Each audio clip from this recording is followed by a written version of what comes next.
look, Neo gave me a phone call and was like, hey, you're playing my song. And I said, I know. I was like, you think maybe you could stop by? Because, I got him in the celly. I just don't be, I'm not like that. Oh, you got him in the celly? I'm not like that. I don't be flexing. Okay. On my cell phone directory. Understandable. Yeah. Understandable. And of course, he said, yes. Absolutely. I'll come through. So, everybody, Neo's in the house. What's going on? Hi, Neo. How are you, love? I'm doing absolutely wonderful. I'm doing absolutely marvelous now that you have arrived. Fantastic. And even more marvelous that you have a single out and that I can play new music from you. Yes, indeed. It's been a little minute. It's been a little minute. It's been a long minute. Link up. How long did it take you to do this? Not very long, honestly. So I'm in album mode as we speak. The album's coming together real nicely. We're looking forward towards the top of the next year. I've been in with shout out to the boy Hitmaker. Yeah, we've been in for a few months doing some stuff. I got a few with him actually that I'm anxious for the world to hear. But this one, I was actually in the process of recording something else. We was in Miami and he ran in the studio like, yo, shut that off. This the one. And I'm like, all right, so he played it. I instantly recognized the sample, the Johnny record back day. Shout out to Johnny. Hey, Mr. DJ. Oh yeah, indeed. And it's just, and I also got to give props to Eric Bellinger. He's the other pen on the record. We wrote it together. Mm-hmm. So I heard what they had already put together, and I'm like, okay, this is pretty much a no-brainer. Eric Bellinger has really been doing his thing. Eric Bellinger is an amazing songwriter. He's an amazing singer. He's an amazing artist, and he does not get the flowers he deserves. Shout out to my man Eric Bellinger. Shout out to Hitmaker. Yeah, man, link up. It's a feel-good record. It's palm trees. It's sunshine. It's roller skating. If you know how to roller skate. Is it Miami or is it LA? Which one is it? It's wherever the palm trees is at. It's both. Damn it. We shot the video in Miami because we were closer to. I'm also on tour right now. We was closer to Miami than LA. So we shot it out there, but either one works. Who are you on tour with? Myself, Mario, and Pleasure P. We actually just finished the tour last night in the Bay. Shout out to the Bay Area.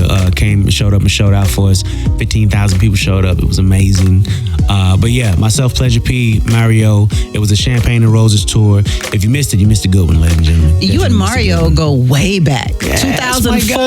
That's my guy. That was your song, right? Indeed. You should let me love you. Yeah, man. Oh man, that was the jam. That was the start of our friendship. And yeah, man, we've been rocking ever since. How did the two of you meet that you ended up making a song for him? Well, we have to credit Scott Storch for that. Okay. Okay, so funny story. This is before the whole Neo thing even happened. Before your name was Neo? Before my name was Neo. Okay. I was trying to get signed by Dr. Dre. All right. So I went into the studio with Dr. Dre, and he was like, "You a songwriter, huh?" And I'm like, "Yeah." So he would like play me tracks, but it was tracks that had songs to them already. He was like, "You think you can beat this?" And I'm like, "Yeah, man." So I'm writing, doing what I do. He wound up not signing because he wanted something a little more thug for what he was trying to do. Of course. However, Scott Storch was there, and he was like, "I don't know what Dre talking about. If you can make it out to Miami, come holler at your boys." I'm like, all right. So about a week later, we went out to Miami, and Mario just happened to be who Scott was working for at the time. He was producing stuff for Mario's new album. This was back when it was Braid My Hair Mario. Yes. And he had just turned 18. He was trying to do something a little bit more mature. So we got to work. Myself, Scott Storch, and one of Scott's friends, we sat down and penned Let Me Love You. And I got to admit, when I finished it, I was like, okay, how old is dude? He like just turned 8. Is he going to be able to pull this off? This is a really mature record. He going to be able to pull this off? Because I hadn't met him yet. I knew nothing about him. So he showed up the next day, came in the studio, and dude is like Sam Cooke reincarnated, basically, is who Mario is, if you've ever met him. Yes, I have. Oh, yeah. So he got in, knocked that song out in an hour. The whole song, start to finish, in an hour. I had to apologize to that dude. I'm like, wow. I counted you out before you got here. I'm sorry. And we've been cool ever since. Wow. Yeah, man. That's a great story. Thank you for giving it to me. Absolutely. Appreciate that, love. So this album, do you have special guests? But I want to ask you this first about features on albums, because some people are now saying if you need a feature on an album, and obviously we're not talking about established artists like yourself, Neo, but we're talking about maybe up and coming artists, or maybe artists who've had maybe 1 or 2 hits, and a lot of artists go on and on about who's being featured on their albums. So there are people now saying if you need a feature, then maybe you not hot. Do you believe in that? Not Not necessarily. I think it's about the way the feature is used. Like it's sometimes real obvious when the feature is there to give the artist a little bit more kick. You know? Right. And then there's some situations where, like, you know, just artists decided to collab. They just happen to be in the same studio at the same time. It's like, yo, throw a verse on this right quick. Like, that happens too. I feel like it's the way that the feature is used. Not everybody needs somebody to help, but if you do, I mean, ain't no shame in it. And sometimes it's just simple collaboration. It's just easy as that. Yeah. Hey, I like what you do. You like what I do. Let's get together and do some things. And mind you, you can tell when it's that. You can tell when it's that because both artists sound like themselves as opposed to an artist jumping on somebody else's song and then sounding like that artist. Oh, you know what I mean? got it. You normally tell when it's that. So, features on your album? None yet. I'm definitely not opposed to features, but my thing is, my whole problem with features normally is that, okay, if I do a feature with somebody and the song blows up and now I got to go on tour and I can't find this dude, and then it's that whole, all right, I'm doing the song, but I can't do the song the right way because dude ain't here or dude wasn't available. And I hate taking that element away from the fans. It's like you came to see the show. That's your favorite song. Or you came to hear what's on the album. You want to hear it that way, not I'm gonna do my part and then we just gonna play his part. Like nobody like that. I mean, you take it if that's all you can get, but ultimately. But if I'm coming to see Neo, I'm coming to see Neo. I don't really care if your feature is there or not. You know what I'm saying? Just play the little instrumental. Let me get my groove on while you're doing the thing. I'm good with that. I'm not opposed to collaboration, but if I can get the job done myself, then why not just go and get it done myself? So I want to know, because a lot of people always ask me, I don't have an answer to this question. I just did a music, some type of music seminar with, aspiring artists. And I usually talk about how you get your record played on the radio, right? Yeah. But they ask me, how do you become a songwriter, in the sense of how do you get your music to people? So I want to know about your story. Like, what was the first song you wrote and who did you give it to outside of that Mario song? But Mario, that wasn't the first song you wrote. That wasn't the first. Because you were in a whole band and everything. You had a whole situation. That was the one that kind of spearheaded everything else. But no, before then, I had written for a couple pop groups. This group by the name of Youngstown. Shout out to Youngstown. They're not doing it no more. But back then, it was they were signed to Hollywood Records, and I got that gig through. At the time, I was in a singing group myself, and we were trying to get signed by the people that were managing that group. And he was, all right, I see that y'all write music. If you write some music for this group that I already have signed, it'll make it easier for me to get y'all signed. We never wound up getting signed, and actually we wound up getting screwed out of a lot of money in regard to that. But it's all good. It's a learning experience. You know what I'm saying? It's like college. A loss is not a loss. It's pay for that tuition. Experience. This is what it is. Yeah. But as far as how to get your music to other artists, I don't know, man. I come from the era of annoying people coming out of restaurants and stuff like that. Like, that's where I come from. That's what it was when I was. Wait, what do you mean annoying people when they? What did you do? When I was in a singing group, I remember we ran up on. How old were you then? Oh man, this was fresh out of high school, so I was like 17, 18. Okay. I feel like you have more chutzpah, more guts, more when you're younger. Yeah.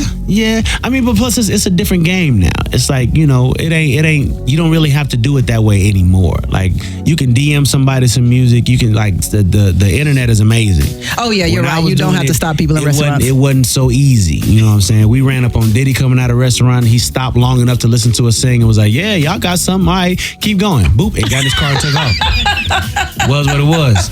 Same thing with Boyz II Men. Ran up on them, sang some songs that was like, all right, yeah, keep going. How dare Boyz II Men say, all right, you're like, they stopped Michael Bivins. Exactly. Like, how dare they not bring you on board? He was like, they gonna understand our plight. They gonna get us. Like, all right, y'all have a good one. Take care. And they drove off, But nowadays, I mean, I just feel like use what's there. Like, if you have all of these different outlets of how to get your music out, all of these different ways to move your music around, use them. Like, stop thinking that something's supposed to happen overnight. That still ain't a thing, and that ain't gonna never be a thing. And it's not an overnight thing.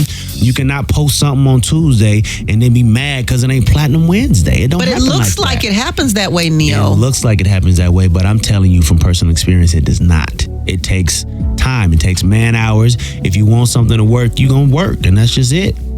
even this is a job too. Like people, a lot of young cats don't realize that. You mean you being on the radio too? Being on the radio, so say you're an independent artist, you promote your music. Every day, you're supposed to take a few hours of that day and dedicate it solely to making sure that people know where your music is at, that your music even exists, and where they can find it. Like this is supposed to be your job as an independent artist. As a artist signed to a label, somebody at the label is doing it. You just got to do it yourself, and that's just what that is. I think people don't realize that the only difference between you and the label is that the label has money to push you out, right? But they still want you to push yourself. Indeed. So you technically, can do it yourself. You losing money and manpower. You're paying them to do something that you could do yourself. Right. You could definitely do it. Now, I'm not going to sit here and say that it's easy, but I mean, that's the whole topic of what I'm talking about. It's not easy. It's not quick. It ain't something that's going to happen overnight. You're going to work at it, and what you get out of it is what you put in it. You ever want to give up? No. Why? Never. Why? There was not one moment? Back in the day, yeah. Before I realized the importance of my opinion versus everybody else's. Ooh. Everyone has an opinion. Every single person on this planet has an opinion, which means that opinions are not special. So why would I let your opinion be more important than mine? So when you're writing and producing, you don't think or wonder about what the people will think about this. Of course, sometimes, but you can't let that be the motivating factor as to why you're writing. You can't let that be the thing, especially if you write something and you like it, but then you go, but people might not. That's dumb. That's dumb. Yeah. Why would you let somebody else's opinion be more important than your own? If you like it and it feels good to you, please believe you're not crazy. You're not stupid. Somebody else is going to feel the way you feel. I think it's this whole concept of chasing. Don't chase. Attract. And you know what attracts? Confidence. And if you ain't confident in you, then how am I gonna be confident in you? It's that. It's really, that's the secret. Just put out your work. Be confident in what it is you do. You got to feel like it's dope before anybody else can. If you ain't even sure, then how I'm supposed to be sure? What's interesting, what I love about you as we sit here and talk, is that you literally are talking about putting in the work. Oh, yeah. And you've put in the work. But most people see you where you are today, and they don't realize that you were stopping people at the restaurants. Come on, man. Even now, I've been in this game 20 years, and I'm sitting at the radio station promoting my brand new song. It's about the work you put in. I know artists that won't do this no more. They don't do feel it like anymore. They don't have to no more. No, they don't. Damn that. Nah, man. If I want it to be important to other people, it's got to be important to me first. This is important to me, and I'm gonna show up and show you that it's important to me. Hi, everybody. Little Motown Philly, Boys to Men. Back when Michael Bivins was doing his thing and producing all artists on the radio, practically. I did that one for you, Neo. You said you stopped Boys to Men one day at a restaurant to see, let them hear your music. They was like, all right, good luck with that, partner. They gave us all the compliments. Yeah, y'all sound good. All right, have a nice day. I'm like, okay, we will. Thank you, we will. I used to go to William Morris Endeavor is one of the top talent agents. I used to go to every top talent agent when I first moved to LA and look for the cars with the drop top cars that were down, because they big time people leave their tops down. And I would go into the garages of the high profile talent agencies, and I would leave my resume and headshot in the driver's seat of those cars at the talent agencies. Ended up signing with William Morris. Nice. Ended up signing with William Morris. So sometimes you got to hustle to make it happen. Indeed. So I want to know, where were you in October 18th, 1990? Because you got a birthday coming up, right? October 18th, 1990. Yeah. I don't know where I was. Okay, so I graduated high school in 1998. Right. So I was. So you were in elementary school. Definitely in school still. Yeah, and October 18th is my birthday. I can't tell you. I don't know. You don't remember that far back? I do not. Baby, I don't remember what I did yesterday. To be honest with you. So yeah, the 90s is a big old blur. I'll be honest. What were some of your favorite TV shows growing up? My favorite TV shows. What gives you nostalgia? Of course, it was Family Matters, Cosby Show. Moved forward a little bit, Martin. I used to be a huge Saturday Night Live fan. Oh yeah? Oh yeah, definitely. I'm so disappointed in Saturday Night Live these days. It's just not, the humor is just not there. And then sometimes they be stealing off TikTok. I mean, it's drier as of late. It's very dry. It's an acquired taste. It's definitely an acquired taste. Def Comedy Jam back in the day, you know what I'm saying? That was, those were some of the favorites. That was a part of the culture right there. Oh, yeah, absolutely. Oh my goodness. Family Matters was my show though. Darius McCrary. Yeah, Jaleel. Man. Shout out to Darius McCrary. Yeah, man. Absolutely. So your new song is Link Up. Yes. You're working on the album right As now. we speak, yes. Did you ever want to do anything other than write and music? No, and that's the wild thing. I mean, there's other things that I could have done. I had visual design scholarships coming out of high school. I could have went to college for it, but I didn't want it. Music was just something that always put that thing in your stomach. You know, that feeling in your chest. Like it was always music for me. I never really gave myself a plan B. So do you do the visual designs for any of your album covers? Have you ever? No. So you don't do that at all anymore? Well, now that's more of my escape from music when I need an escape. So you still do visual design? Still draw and paint and all of that. Yeah. I mean, I don't put it out there for the world to see. It's just for me. You know what I'm saying? But I still do it. Definitely. You got a little studio in the house, or? Well, my mom has a studio in her house. You know, in the basement of her house, and she holds on to all my stuff. Nice. Neo out here painting apples and bowls of fruit. All that. Apples, bowls of fruit, mannequins, and all kind of stuff. Yeah. When I need an escape from the music industry, the business side of music, then I go do that. Yeah. That's wonderful. So Link Up is all about having fun. Indeed. The whole album, will it be all about having fun? Or you got some slow jams that we can, do a little grinding on? The album will definitely not all be about having fun, because that is not realistic to life. Life is not all about having fun. It's definitely a part of life. All work and no play does not get us the results we want, just as far as life is involved. I want to bring back, I want to bring back the ballad. Like, when's the last time you heard just a really good ballad? It's been a while, right? Well, I am in love with Danny Boy's ballad. What's the song I love, Emmett? I can't think of the name of the song right now, because he's got a new one out now.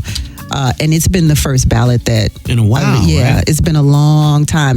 Danny Boy, it's been a long time since he did any music. Yeah, shout out to Danny Boy. Absolutely. But yeah, he's got an exceptional song. But you're right, as in a ballad, like go taking it back to Luther Vandross, Teddy Pendergrass. It's been a while. We don't get those anymore. It's been a while, and I feel like that's part of why R&B just as a genre has suffered a little bit, because like nobody wants to pull from the bag that made R&B what it is. It's like, all right, so men can't be vulnerable no more. Okay, there's that. And then the song it got to be this fast, otherwise radio won't play it or whatever. It's like all of these rules and regulations that get in the way of what R&B is. Jodeci had like one up-tempo record, like one that you ever that was ever played. Yeah, and everything I think Tupac was on that. Yeah. No, that was Tupac's record. Oh, that was Tupac's. Tupac was on. Jodeci was on doing the hook on Tupac's song. Okay. No, Jodeci Get on up. Yes. And you can't sit down. Gotta get on up. That's the only up-tempo song they ever put out. Everything else was ballads, and it was all right. And I listened to it on repeat, the whole album. Yes.